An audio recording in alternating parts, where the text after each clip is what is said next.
Well students, आपको आज की क्लास में वेलकम करते हैं।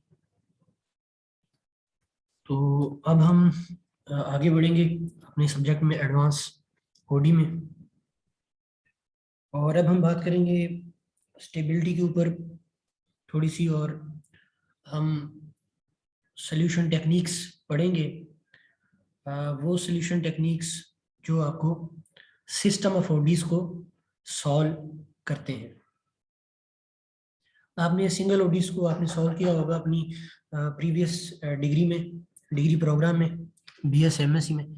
तो अब जो है आज हम सिस्टम ऑफ डिफरेंशियल इक्वेशंस को सॉल्व करने के लिए डिफरेंट टेक्निक्स पढ़ेंगे, उनमें से एक टेक्निक हम आज पढ़ने वाले हैं। ठीक है, तो ये टेक्निक्स पढ़ने के बाद फिर हम स्टेबिलिटी के ऊपर जाएंगे। उसके ऊपर हमने एक दो चीज़ें करनी है। स्टेबिलिटी का आपको बेसिक आइडिया तो मिल गया था, तो बाकी जो है ना उसके ऊपर हम एक दो टेक्निक्स हैं, थोड़ी सी चीज़ें हैं वो हम देखेंगे। लेकिन उससे पहले हमारे पास सिस्टम ऑफ ओडीज को सॉल्व करने के लिए कुछ टेक्निक्स हैं, यानी प्रॉब्लम सॉल्विंग है, सोल्यूशन टेक्निक्स है, वो हम देखेंगे। तो उनमें से जो पहली टेक्निक है जो हम आज पढ़ने वाले हैं वो काफ़ी आसान है, सिंपल है। वो ये आपके सामने है, सिस्टमैटिक एलिमिनेशन। यानी हमारे पास सिस्टम ऑफ ओडीज होगी, एक से ज़्यादा ओडीज होंगी, और उसको हम सिस्टमैटिक एलिमिनेशन मेथड से सॉल्व करेंगे। अब जो आपके पास सिस्टम ऑफ ओडीज हैं, ये डिफरेंट फील्ड्स में आती हैं, इंजीनियरिंग में, बायोलॉजिकल प्रॉब्लम्स में, ठीक है, और अदर साइंस एरियाज में। तो आपको सिस्टम ऑफ ओडीज को सॉल्व करना आना चाहिए। जब हम सिस्टम ऑफ ओडीज को सॉल्व करते हैं तो इसको सॉल्व करना सिंगल ओडी से सॉल्व करने से ज़्यादा डिफरेंट नहीं है। ठीक है, तो सिस्टम ऑफ ओडीज को सॉल्व करने के लिए आप इक्वेशंस को अलग अलग से ट्रीट करके भी सॉल्व करते हैं, और आपके पास फिर सोल्यूशन आता है। तो आपके पास जब सिंगल ओडी को आप सॉल्व करते हैं तो उसका जो सोल्यूशन होता है वो आपके पास एक फंक्शन आता है जिसे हम कहते हैं सोल्यूशन फंक्शन। तो जब आप सिस्टम ऑफ ओडीज को सॉल्व करेंगे तो आपके पास एक सोल्यूशन फंक्शन नहीं आएगा, एक से ज़्यादा आपके पास सोल्यूशन फंक्शंस आएंगे। ठीक है, यानी जितने आपके उसमें अननोन्स हैं। जब आप एक सिंगल डिफरेंशियल इक्वेशन को सॉल्व करते हैं तो उसमें आपके पास एक अननोन होता है। ठीक है, तो अगर आपके पास सिस्टम है तो उसमें ज़्यादा अननोन्स होंगे, तो आपको यह के बाद दीगरे उन अननोन्स को इवेलुएट करना है, और आपके पास आखिर में फंक्शंस आएंगे जिन्हें हम कहते हैं सॉल्यूशन फंक्शंस। तो आए जी, फर्स्ट मेथड है, फर्स्ट सॉल्यूशन टेक्निक है सिस्टमैटिक एलिमिनेशन। ये आपका सेक्शन 4.8 है, और ये आपकी बुक है 9th एडिशन। मैं इसको यहाँ से आपको पढ़ा रहा हूँ, आप कहीं से भी करना चाहें तो आप इसको कर सकते हैं। Systematic elimination method for system of ODEs. अगर आप इन वर्ड से इसको सर्च करते हैं तो आपको इसके ऊपर मिल जाएगा बहुत कुछ, और आप उसको सीख सकते हैं। तो सिस्टमैटिक एलिमिनेशन को हम स्टार्ट करने वाले हैं टेक्निक को।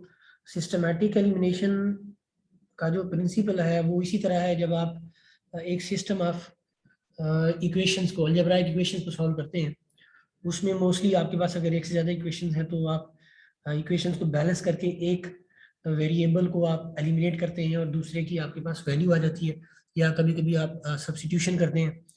तो इसका जो प्रिंसिपल है वो वही है। ये यहाँ पे उसने ये आपको बताया भी है, जो मैं बता रहा हूँ ये चीज़ें यहीं पे आपके पास मौजूद है। अलजेब्राइक प्रिंसिपल है, ठीक है, algebraic principle of elimination of variables. ठीक है, तो यहाँ पे हमारा जो सिस्टम होगा डिफरेंशियल इक्वेशंस का, उसको हम बैलेंस करके तो एक जो अननोन है वो एलिमिनेट हो जाएगा, दूसरे के लिए हमारे पास वैल्यू आ जाएगी। तो चलिए जी बाकायदा इसको प्रॉपर स्टार्ट करते हैं। इंट्रोडक्शन इसका हो गया है।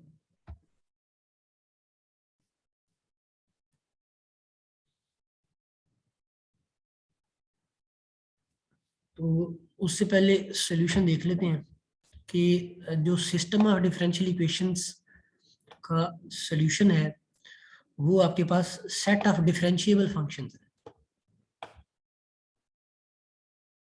यही जो मैंने आपको बताया कि आप जब सिस्टम ऑफ डिफरेंशियल इक्वेशन को सॉल्व करेंगे तो आपके पास एक सिस्टम ऑफ फंक्शंस आएगा, यानी हर जो डिफरेंशियल इक्वेशन है उसके अगेंस्ट हर अननोन के लिए आपके पास एक सॉल्यूशन फंक्शन आएगा। ठीक है, तो ये सॉल्यूशन है। आप जरा ऊपर करते हैं इसको और बाकायदा जो मेथड है उसको समझते हैं। ये प्रोसीजर दिया गया है सिस्टमैटिक एलिमिनेशन का। ये आपके पास एक जनरल nth ऑर्डर ओडी लिखी गई है प्राइम नोटेशन में। वाई एन से मुराद ये है जी y का nth डेरिवेटिव। तो अगर इसी nth ऑर्डर ओडी को हम ऑपरेटर डी में लिखें तो आपके पास ये फॉर्म आ जाती है। ठीक है, ए एन आपके पास कॉन्स्टेंट्स हैं, डी एन यानी ये इस चीज़ से आप बखूबी वाकिफ हैं कि डी एन आपका डेरिवेटिव ऑपरेटर है और ये nth डेरिवेटिव को रिप्रेजेंट कर रहा है।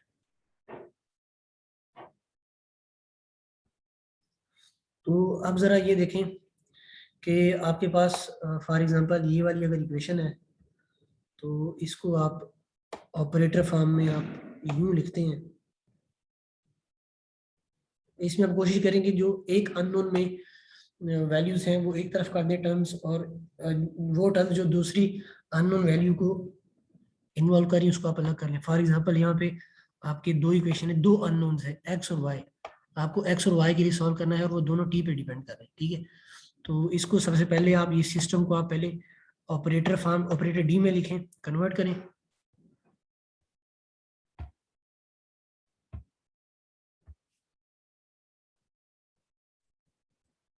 अब इसका बेहतर व्यू आपको नजर आ रहा होगा। ये आपका गिवन सिस्टम है, इसको आप ऑपरेटर फॉर्म में उसने यूं लिखा है। ठीक है, यानी डेरिवेटिव की जगह पे उसने आपको उसने डी इन्वॉल्व कर दिया। मसलन ये आपके पास था डी स्क्वेयर एक्स। ठीक है, और उसके अलावा आपके पास अगर इसमें फर्दर डेरिवेटिव हैं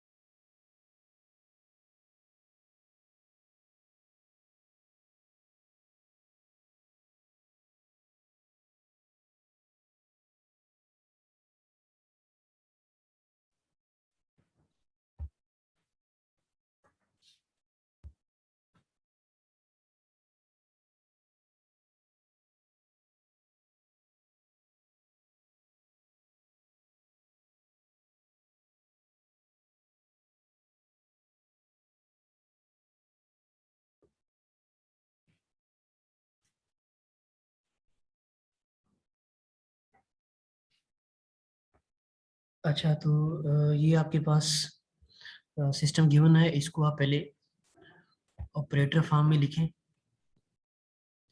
ऑपरेटर डी इन्वॉल्व करें एंड देन जो एक्स और वाई की टर्म्स हैं उनको आप कोलेक्ट करें।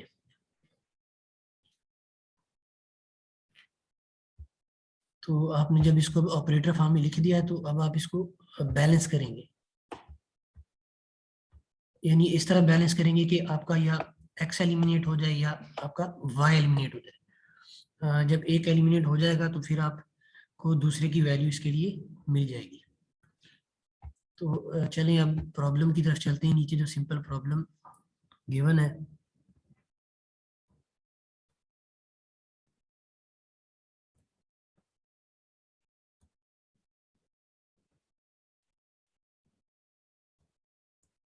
ये आपके पास एक फर्स्ट ऑर्डर सिस्टम गिवन है। तो इसको आप सिंपली ऑपरेटर फॉर्म में लिखें तो ये आ जाएगा d x minus 3y and then 2x minus d y is equal to 0, यानी ऑपरेटर डी आपने इन्वॉल्व किया। अब इस पे ज़रा गौर करें कि इसको हम किस तरह बैलेंस करें कि हमारा कोई एक जो अननोन है वो एलिमिनेट हो जाए। तो पहला काम उसने ये किया कि सेकेंड इक्वेशन को -3 से मल्टीप्लाई किया है ठीक है। और जो फर्स्ट इक्वेशन है उस पर ऑपरेटर डी अप्लाई किया है, यानी इसके ऊपर आप ऑपरेटर डी अप्लाई करें, operator d on both sides, तो आपके पास आ जाएगा d square x and then यहाँ पे आ जाएगा 3dy, ठीक है। यानी डी स्क्वायर यानी डी की पावर टू मतलब मसलन सेकंड डेरिवेटिव, ठीक है। तो ये आ जाएगा 3dy। तो इसी तरह से जो आपकी नीचे वाली इक्वेशन है इसको आप मल्टीप्लाई करें विद -3, इसको आप मल्टीप्लाई करें विद -3 और फिर इनको आप अब जब इन दोनों को आप ऐड करेंगे तो ये होगा 6x और ये हो जाएगा 3dy, यानी आपकी ये जो साइड है ये सेम हो जाएगी 3dy। तो जब दोनों को आप ऐड करेंगे तो आपके पास जो इक्वेशन आ जाएगी वो क्या आ जाएगी, ऐड करने से आपके पास है d2x minus 6x is equal to 0, ये आपके पास आ गई d2x minus 6x is equal to 0। अब इसकी आप रूट्स निकाल लें तो आपके पास क्या आ जाएगा, डी स्क्वेयर माइनस 6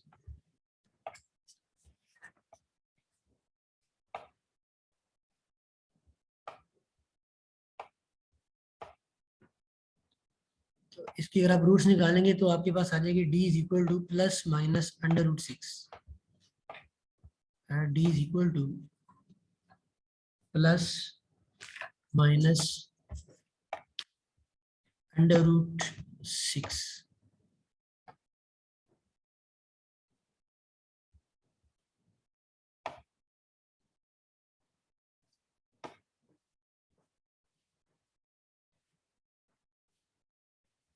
अच्छा, d प्लस माइनस √6 आ गया। तो अब आपके पास सोल्यूशन क्या आ जाएगा, y of t is equal to c1 e raising power m1x plus c2 e raising power m2x। m1 आपके पास 6 है और m2 आपके पास -6 है। तो अब जो एक आपका अननोन है उसके लिए आपका ये सोल्यूशन आपके पास आ गया है, ठीक है। तो अब दूसरे के लिए आपको अगेन इन्हीं दोनों इक्वेशंस को एक डिफरेंट अंदाज में बैलेंस करना है कि आपका x कैंसिल हो जाए, ठीक है। तो चलें जी देखते हैं।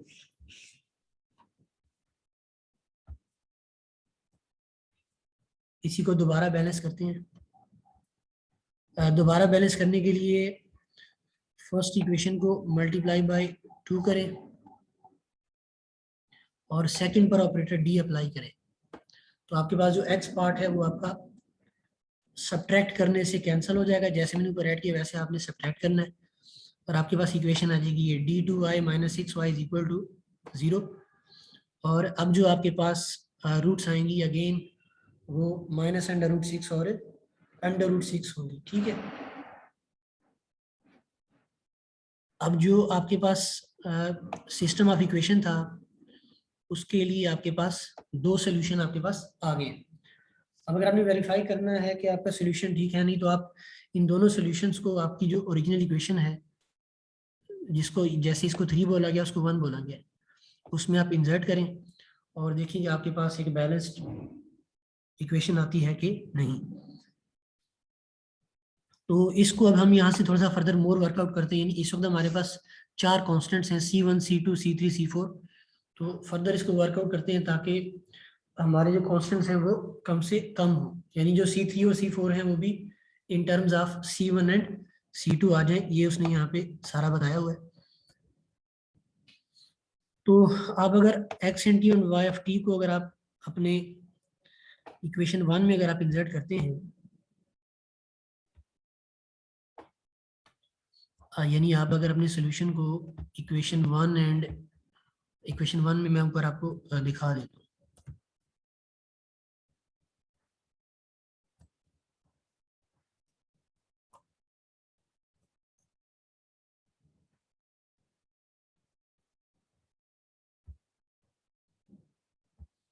हूँ। ये आपकी इक्वेशन 1 है आपका जो सोल्यूशन आया है एक्स ऑफ टी और वाई ऑफ टी, अगर आप यहाँ पे इंसर्ट करते हैं तो आपको इस साइड का डेरिवेटिव लेना पड़ेगा, ठीक है, और ये एज इट इज रहेगा।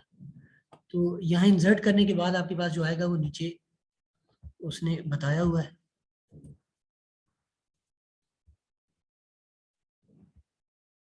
आपके पास ये चीज आ जाएगी,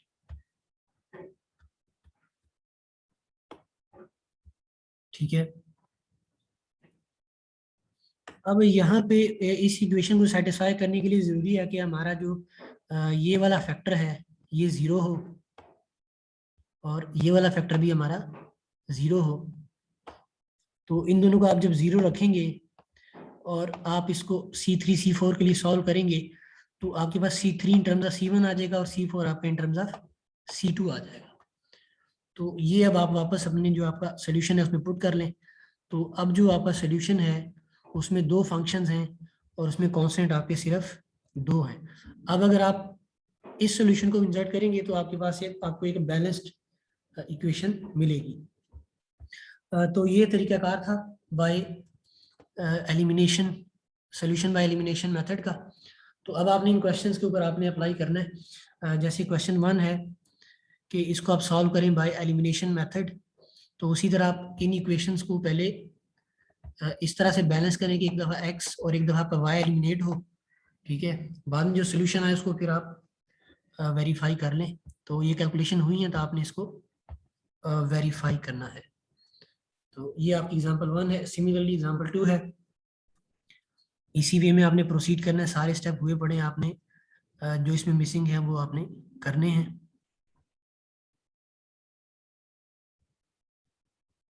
इसी तरह आप आगे आ जाए एग्जांपल 3 के ऊपर। इसमें कह रहे जी सेक्शन 3.3 में ये है, इसको आप छोड़े, आप यूँ समझे आपके पास ये सिस्टम गिवन है जिसमें दो इक्वेशन है, आपको इसको सिंपली सॉल्व करना है। तो इसको करें डी, ऑपरेटर डी इन्वॉल्व करें, ये आपके पास सिस्टम आ गया। अब इसको बैलेंस करने के लिए सोचें कि कैसे बैलेंस करें कि पहले एक आपका अननोन इवेल्युएट हो, देन आपका दूसरा अननोन इवेल्युएट हो, फिर आप उसकी रूट्स निकालें, देन जो मैंने ऊपर आपको प्रोसीजर बताया है। तो यही आपका टास्क है कि जो एलिमिनेशन मेथड मैंने आपके सामने एक्सप्लेन किया है, इसके ऊपर आपने तीनों एग्जांपल जो वेरीफाई करनी है, ठीक है।